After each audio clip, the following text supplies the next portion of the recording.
जय गजानन, जय काका जी। नमस्कार साथियों, सुनंदा पंडित संत अनुभव नामक इस YouTube चैनल पर आप सबका हार्दिक अभिनंदन। इससे पूर्व कि मैं अनुभव साझा करूं, आपसे नम्र विनंती है कि पसंद आने पर वीडियो को YouTube पर लाइक करें, शेयर करें व चैनल को सब्सक्राइब करें। बेल आइकॉन अवश्य दबाएं, जिससे आने वाले वीडियो के नोटिफिकेशंस आपको मिलते रहें। आप भी अपना कोई अनुभव हमें बताना चाहें तो मुझे व्हाट्सएप नंबर 7024604960 पर अवश्य लिख भेजें। आप अपना कोई अनुभव डिस्क्रिप्शन बॉक्स में दी गई मेल आईडी पर भी हिंदी अथवा मराठी में लिखकर भेज सकते हैं। आपका अनुभव शेयर करने में हमें खुशी होगी। तो चलिए आज के अनुभव की शुरुआत करते हैं। आज मैं आपको श्री गजानन महाराज की कृपा से स्वर्गीय पिता के कैसे दर्शन हुए, वह एक अद्भुत अनुभव शेयर करने जा रही हूँ। गजानन सेवा ग्रुप के सदस्य मकरंद राम भाऊ शहाड़े जी के ही 2 अनुभव लगातार कथन करूँगी। वे बताते हैं कि मुझे गजानन महाराज की भक्ति के संस्कार अपने माता पिता से मिले। 2 बहनें और मैं छोटा भाई। हमें कभी भी कोई भी शारीरिक पीड़ा हो तो माँ हमें गजानन महाराज की विभूति लगाती थी। माता पिता के साथ मैं अनेक बार शेगांव दर्शन को जाता व हमारा 2 दिन का वहाँ निवास रहता। पिताजी BSNL में अधिकारी पद पर थे। हम वर्धा में रहते थे। मेरी पिताजी से बहुत अच्छी बॉन्डिंग थी। बचपन से ही वे मुझे अपने ऑफिस की सभी बातें बताते और वैसी ही आदत मुझे भी थी।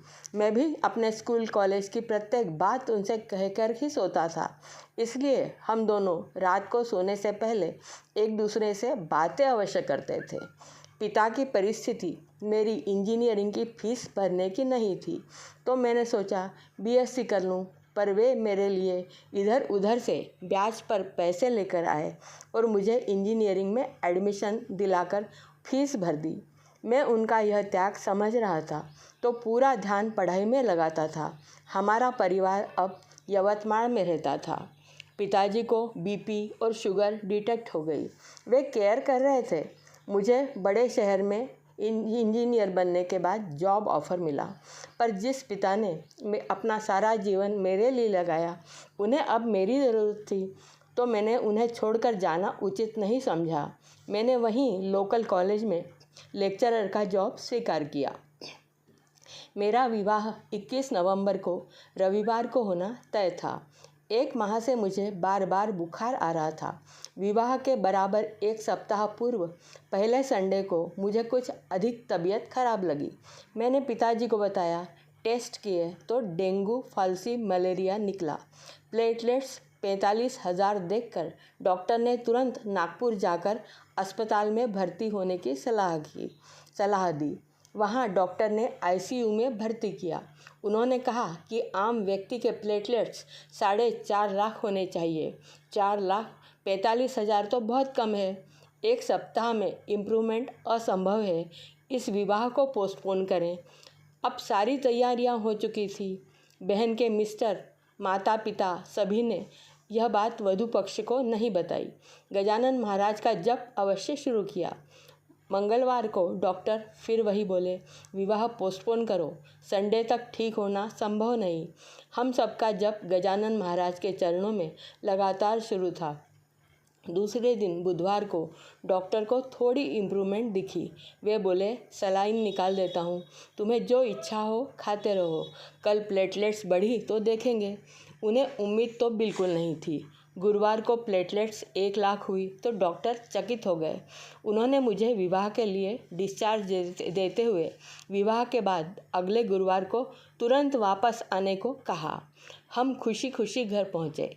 विवाह में मैंने सारे संस्कार करवाए। रिसेप्शन हुआ। कोई मुझे देखकर बोल ही नहीं सकता था कि मैं ICU से आया हूँ। गजानन महाराज की अद्भुत कृपा थी। अगले गुरुवार अस्पताल गया। अब प्लेटलेट्स 4,50,000 आई तो डॉक्टर भी आश्चर्यचकित हुए। गजानन महाराज का उस समय प्राप्त वह आशीर्वाद मैं जीवन में कभी भूल नहीं सकता।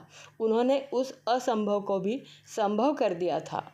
अब 2015 में पिताजी को अचानक हार्ट अटैक आया। ब्लड प्रेशर 0 हो गया। डॉक्टर बोले ये कुछ ही मिनट के मेहमान हैं। मैं और माँ गजानन महाराज को प्रार्थना करने लगे। कुछ ही समय में उनके बीपी में सुधार हुआ। हम खुशी खुशी गजानन महाराज के मंदिर पहुँचे। तभी अस्पताल से फ़ोन आया कि पिताजी फिर सीरियस हो गए हैं। उनका लेफ़्ट हार्ट वर्क ही नहीं कर रहा। उन्हें नागपुर शिफ्ट करना भी संभव नहीं। डॉक्टर अपनी कोशिश कर रहे थे। मैं उनके पास खड़ा था। वे मुझे कुछ कहने की कोशिश में हाथ उठा रहे थे। वे क्या कह रहे थे मैं समझ नहीं पा रहा था। अब उनका अंत समय निकट आ गया था। वे अचानक ही वहीं चल बसे। अब रोज़ रात को जिस सोफ़े पर बैठकर वे मुझसे बातें करते, मैं उस खाली सोफ़े को देखते रहता। उनकी बहुत याद आती।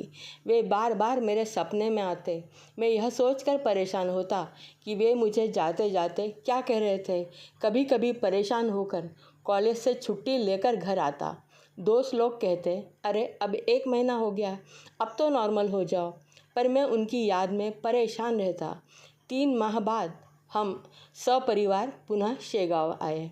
अंदर समाधि के पास जाकर मैंने गजानन महाराज से प्रार्थना करके अपना दुख बताया। पूछा कि महाराज मेरे पिताजी कैसे हैं, वे मुझे क्या बोलना चाहते थे। उनकी स्थिति जानने को मैं इच्छुक हूँ। मैं बहुत बेचैन हो चुका हूँ और मेरे आंसू नहीं रुक रहे थे। फिर एक बार बाहर आकर मैं बैठ गया। माँ भी बैठी थी।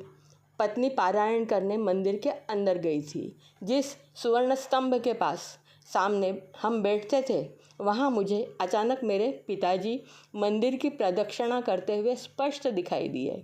मैं एक क्षण भूल गया कि पिताजी मेरे साथ नहीं है। मैं उनको आवाज़ देता हुआ उनके पीछे भागा। वे आगे आगे जा रहे थे, मैं उनके पीछे पीछे।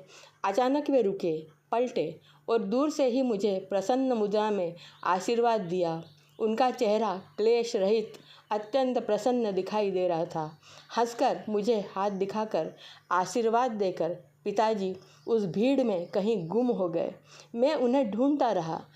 वे अब मुझे कहीं नहीं दिखाई दिए। अब मैं होश में आ गया था। मुझसे अब आंसू नहीं रुक रहे थे। मैं पुनः एक बार महाराज की समाधि पर गया। महाराज को धन्यवाद देते हुए हाथ जोड़े। उन्होंने मुझे मेरे स्वर्गीय पिता के हंसमुख मुद्रा में दर्शन करवा दिए थे। अब मेरे मन का बोझ उतर गया था। अब मुझे प्रसन्नता थी कि पिताजी महाराज के चरणों में प्रसन्नचित्त हैं। लौटने पर अब मेरा मानसिक तनाव दूर हो चुका था। अनेक दिनों बाद जब माँ को बताया तो वे भी प्रसन्न हुई। हमने हमारे घर के पास के गजानन महाराज मंदिर में पिताजी के स्मरणार्थ गजानन महाराज का चांदी का मुखवटा माँ की इच्छा का मान रखते हुए अर्पण किया। असंभव को भी संभव कर देते हैं गजानन महाराज। आपको आज का अनुभव कैसा लगा, कमेंट में अवश्य बताएं। अगले वीडियो में फिर मिलेंगे। तब तक के लिए नमस्कार।